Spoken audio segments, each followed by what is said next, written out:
C'est la fin des moissons, mais pas des brocantes. La saison des vides-greniers bat son plein en ce moment, la braderie de Lille aussi, bientôt, ou encore la raiderie d'Amiens. Mais en attendant, c'est à Coudekerque-Branche, dans le nord, près de Dunkerque, que les chineurs ont fait de belles affaires aujourd'hui.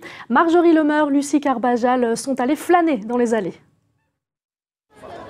C'est une chasse au trésor à ciel ouvert, mais surtout à petit prix. Merci, au revoir monsieur. Et c'est d'ailleurs ce qui séduit. Voilà. Merci, oui. On fait plein de petites trouvailles. Il ne faut même pas aller sur Vinted. On trouve à 1 euro. Tout à 1 euro. Nous, on donne 1 euro.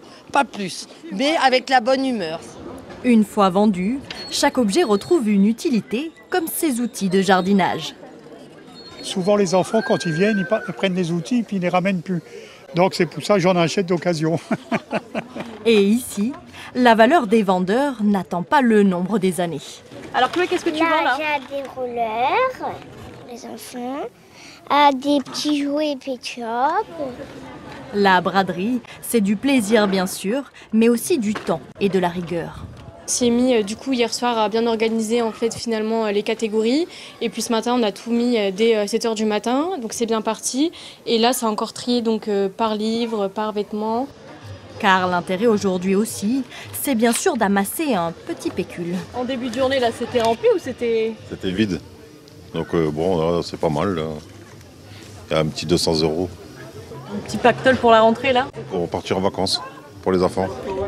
Mais au-delà des finances, la brocante, c'est surtout un rendez-vous immanquable pour tous se retrouver.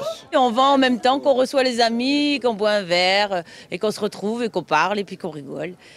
Tu veux une petite bulle? On fait un petit apéritif, et après c'est sandwich, jambon, pâté. Et des sourires pour faire durer un peu plus la légèreté des vacances.